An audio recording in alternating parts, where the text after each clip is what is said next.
Le voyage. Comment je me le représente?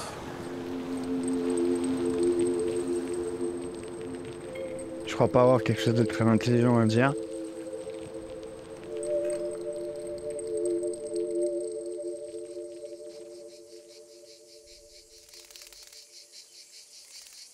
Bah, pour moi, c'est pour maintenir un état de découverte permanente,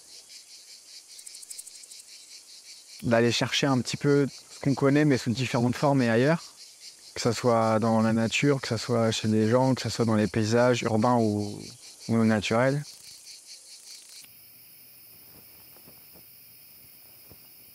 Il y a un côté aussi stimulant qui permet de lutter contre la paresse, contre le fait de s'encrouter un peu parfois, tu vois, dans ce qu'on est sûr de savoir et de connaître et d'aimer. Je pense qu'on est une machine à entretenir, mais pas que dans le corps, aussi la tête, les envies, la volonté, les désirs. Si on les stimule pas, on s'enlise de ouf, non?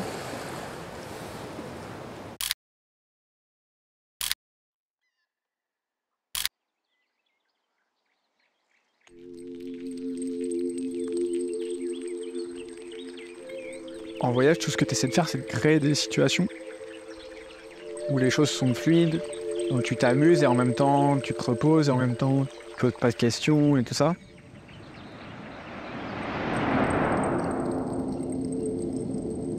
C'est comme s'il n'y avait pas de frontière entre chaque chose que tu vis pendant toute la durée du voyage. On peut tout faire ce qu'on veut, mais on n'a rien à faire.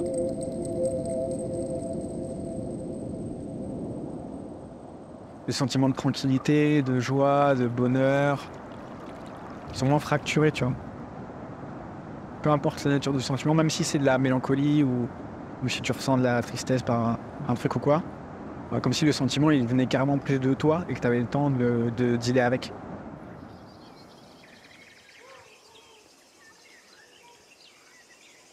J'ai l'impression qu'on prend pas le temps ni on fait l'effort parce qu'on a des impératifs de partout. De se poser dès qu'il y a quelque chose qui nous traverse.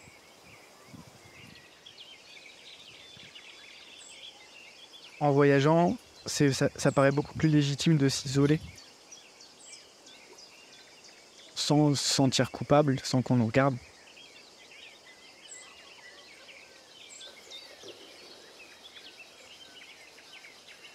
On est en permanence en train d'osciller entre des moments d'exaltation, de rencontres et tout, et des moments d'isolement. C'est comme si c'était vraiment légitime de vouloir s'isoler et que c'était vachement facile.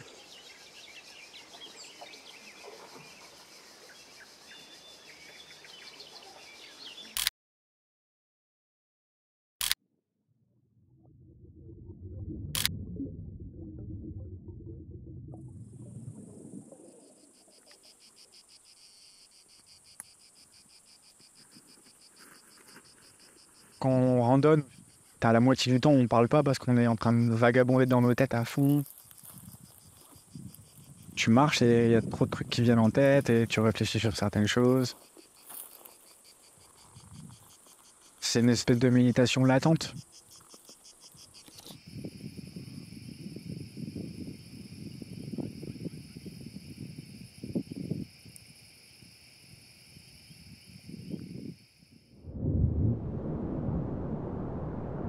Il y a aussi un côté du...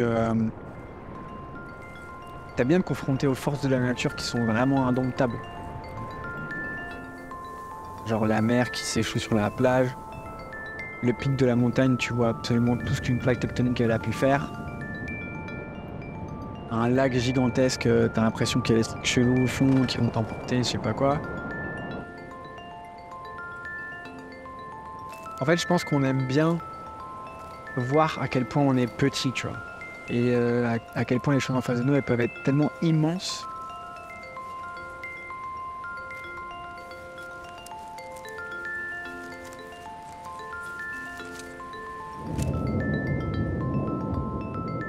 Il y a vraiment un miroir métaphysique entre nous et l'univers, et nous et les forces de la nature, ça c'est sûr. C'est pas pour rien que tu lisais du Verlaine. Bah, il y a des poèmes magnifiques, c'est sur des étangs, des lacs, des rivières, des montagnes. Donc c'est hyper simple, je trouve, d'être tout seul devant la mer et de voir la violence, la turpitude, mais en même temps la sérénité, l'immensité, la grandeur, la profondeur des paysages, ça apaise vachement.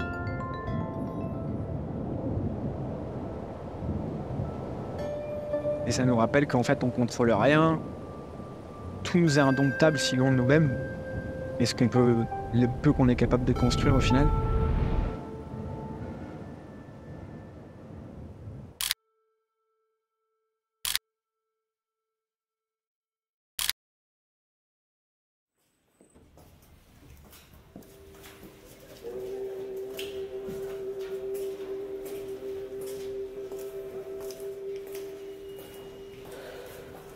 Voilà, moi je parle de ma vie maintenant où j'ai pas de taf, hein. Donc ouais, c'est sûr, de toute façon, c'est ce qui maintient l'homme dans les fers, c'est le taf, hein.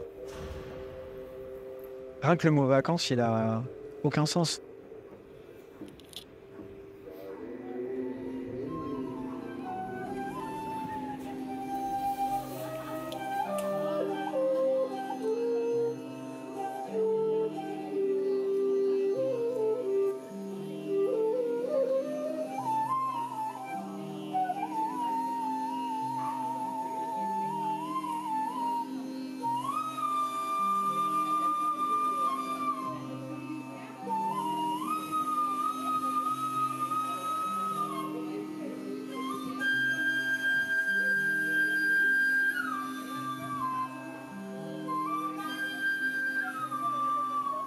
J'aime bien intégrer un aspect anticapitaliste au voyage.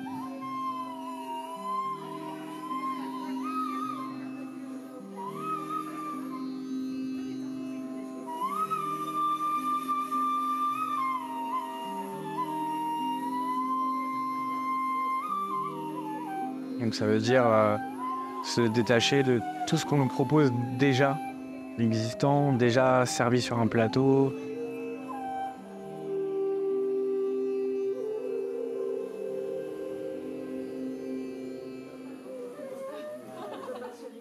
Pour moi, être anticapitaliste, ça ne veut pas dire fuir toutes les zones et les espaces de consommation et les espaces économiques. Genre, typiquement, les bars, les restaurants, les endroits où tu payes pour rentrer, pour voir une expo, je sais pas quoi.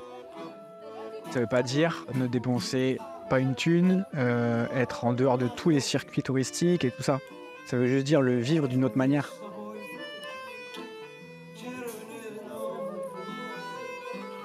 Enfin, c'est la manière dont tu le vis qui est trop différente.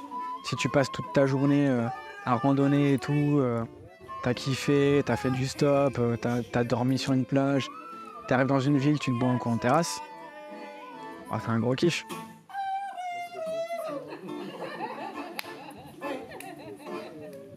Pour moi, un mode de vie anticapitaliste, ça veut dire chercher la rencontre. Même si ça n'arrive pas, c'est pas grave, mais au moins être ouvert à vraiment parler avec les gens qui sont chez eux.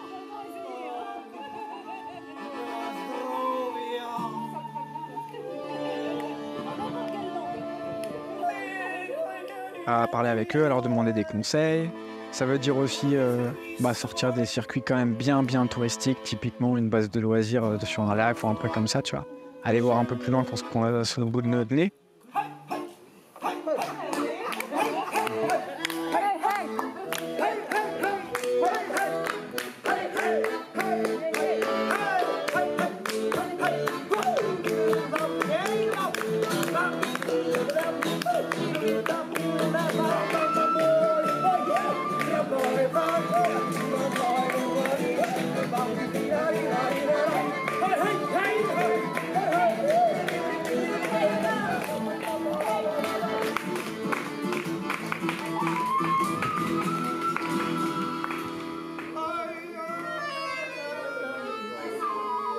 Vivre de cette manière-là, c'est l'idéal, hein. Si t'as les moyens de le faire toute ta vie, fais-le toute ta vie, hein.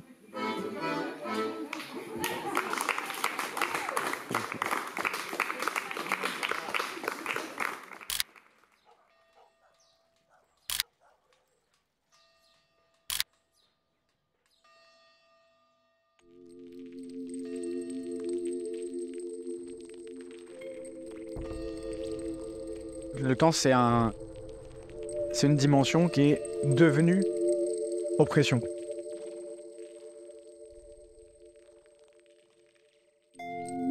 Parce qu'on se l'impose à nous-mêmes, en ayant des agendas, en ayant des notifications, des rappels, des trucs comme ça, en délimitant la journée par des temps qui sont cadrés.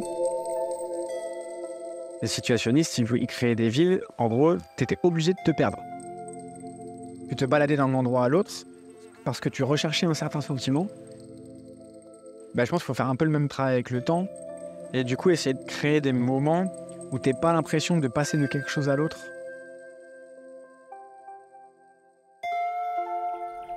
En gros, la manière dont tu vis ce que tu es en train de construire, c'est en le tissant. Tu tisses le petit sentiment de plaisir que tu as le matin en te levant jusqu'au soir quand tu te couches. Il y a un fil conducteur, comme une histoire d'un livre. On a l'impression qu'il y a eu un début et une fin. Ça veut pas dire que l'objectif dans la vie, c'est d'être en permanence en train de voyager et découvrir tout et n'importe quoi. Jamais se poser et jamais construire des relations profondes et tout. Mais si tu as l'occasion de pouvoir toujours construire des situations où tu te sens libre, vraiment prendre soin des choses que tu ressens, vas-y, fais-le, hein.